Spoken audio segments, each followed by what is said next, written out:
Airport स्थित वाटिका resort के सभागार में श्री राजपूत करनी सेना के संस्थापक प्रसिद्ध समाजसेवी स्वर्गीय श्री लौकेंद्र सिंह कालवी की प्रथम श्रद्धांजलि सभा का आयोजन किया गया। सभा की अध्यक्षता चिकित्सक एवं समाजसेवी डॉक्टर रवि प्रताप कर रहे थे। सभा में गया सहित विभिन्न जिले के समाज के लोग शामिल हुए।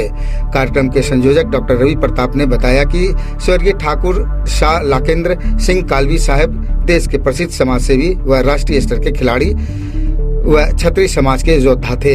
वे कई महीना से बीमार चल रहे थे। विगत 13 मार्च 2023 को जयपुर में निधन हो गई। इस मौके पर मौजूद करनी सेना के 5 स्टेट के प्रभारी प्रसाद सिंह ने बताया कि आगामी नवंबर 2023 में दिल्ली में देश स्तर पर एक सभा का आयोजित की जाएगी, जिसमें सभी समाज के लोग एकत्र होंगे। उनके पद चिन्हों पर चलने का संकल्प लिया जाएगा और देश स्तर पर पहली पंक्ति में राजपूत समाज को खड़ा करने का योजना बनाई जाएगी। यही उनके प्रति श्रद्धांजलि होगी। महाराणा प्रताप के 24वें वंशज थे और स्वर्गीय कल्याण सिंह कालवी साहब जो कि कैबिनेट मिनिस्टर थे इंदिरा गांधी जी के टाइम में, उनके पुत्र थे। इन्होंने अपना सारा जीवन समाज को दे दिया। इन्होंने आज तक कोई भी राजनीतिक पद नहीं लिया। इन्होंने आज तक कभी भी कांग्रेस हो, भाजपा हो, हर पार्टी कालवी साहब कभी गवर्नर बनाना चाहे, कभी किसी को, लेकिन वो बोले कि अगर मैं पद ले लूँगा तो मैं समाज के लिए कुछ नहीं कर पाऊँगा।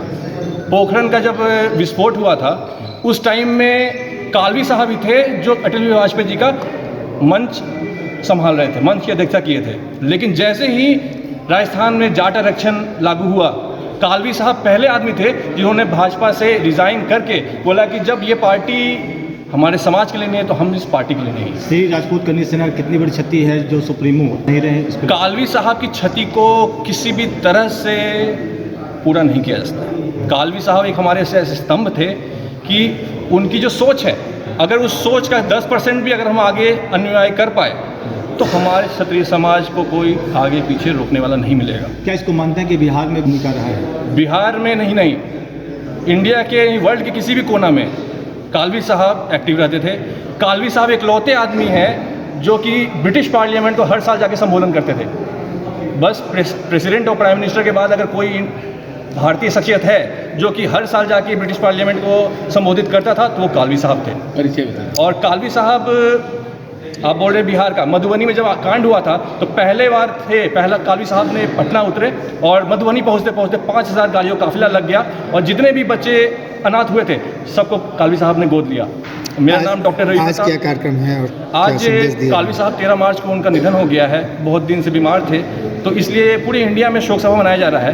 तो हमने सोचा कि मगध की धरती क्या कमज़ोर है, राजपूत यहाँ नहीं है, तो हम सब राजपूत भाइयों ने मिलकर यहाँ पे शोक सभा का यहाँ पे अरेंजमेंट किया है। इस सभा के माध्यम से समाज के लोगों को क्या संदेश देना चाहेंगे? अपने गुरुओं, अपने आदरणीय, अपने अभिभावकों को आदर करना है, बस यही हमारा संदेश है और एकजुट रहना है।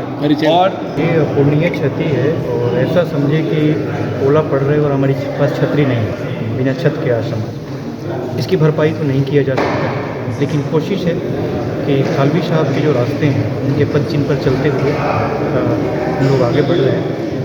और महिपाल राणा जी की राष्ट्रीय अध्यक्षता में हम लोग जल्द ही दिल्ली में कालवी साहब को श्रद्धांजलि देंगे, जिसमें कम से कम 5 लाख लोगों के भरने की उम्मीद है।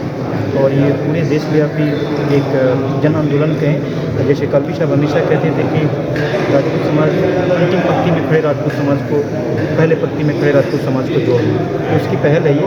और हमें लगता है कि कालवी साहब को सच्ची श्रद्धांजलि उसी दिन मिलेगी जिस दिन पूरे भारत के रामलीला मैदान में आकर जय राजपूताना और कालवी साहब हमें रहे की नारा लगाएं, उस दिन ये भरपाई थोड़ी बहुत